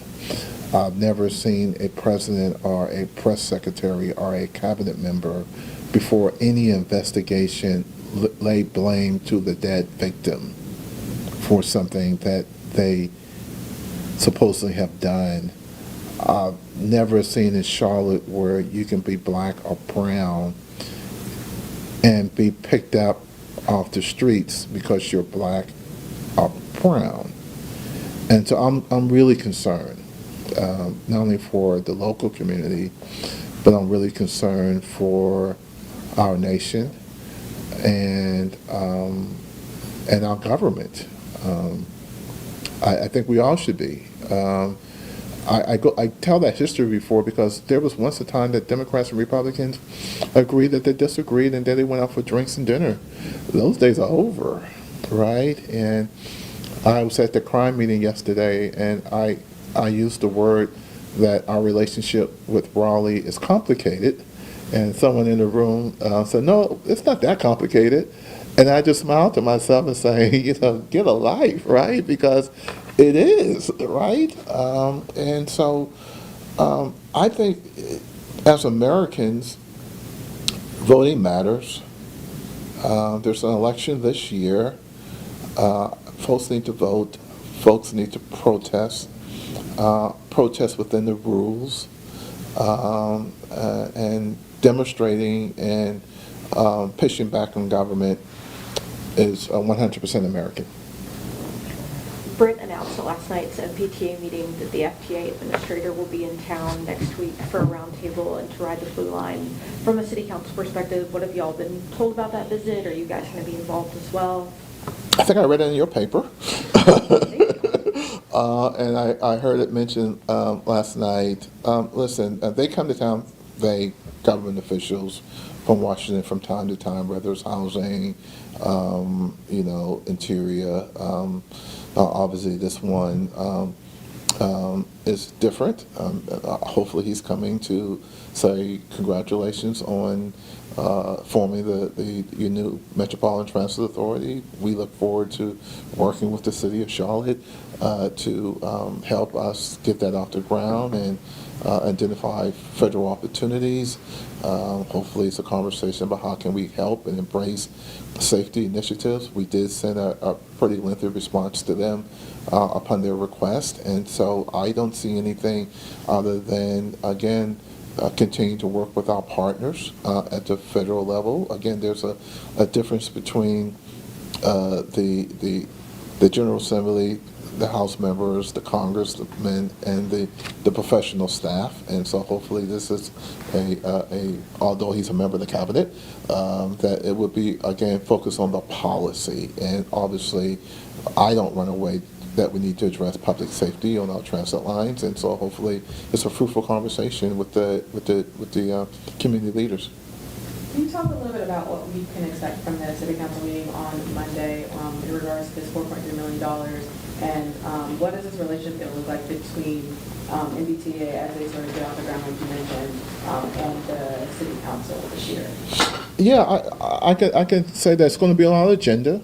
And the $4.3 million, again, I believe is gas money for the Metropolitan Transit Authority to begin its work. Council members will vote their conscience. I think, and I serve on both the Intergovernmental Relations Committee as well as the Transportation Committee. We both heard the report. I think if I'm a betting man, that it will pass because I think it's needed. But I think the question you asked towards the end of it is probably the question, which is, it's going to be a long-term relationship with the authority, one that I think has to be mutually beneficial for the authority itself and for me and the council in terms of the people that we represent. It does not go unnoticed that the election was only won by 4 points. So there's a lot of skepticism about the work that they have to do.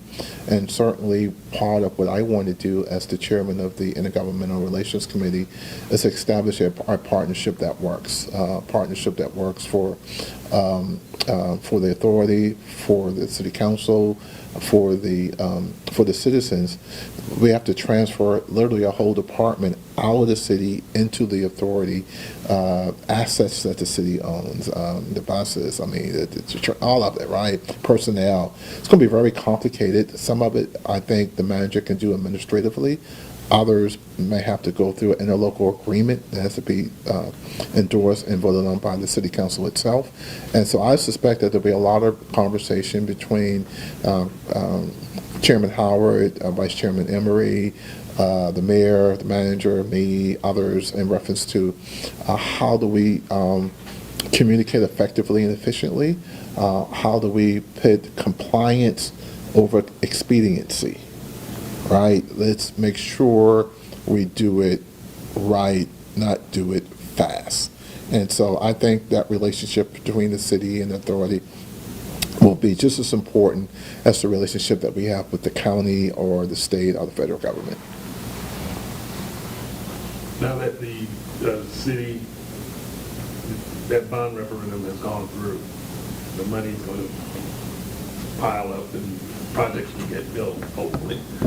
Does the city and the authority still have to do some selling? You mentioned that there was only a 4-point difference between winning and losing. Is there still a need to convince people or sell the program to folks who are still skeptical, even though the election is over now? I think you can convince people by delivering on the results, right? And you continue to have conversations about, because again, it's not like we're starting a...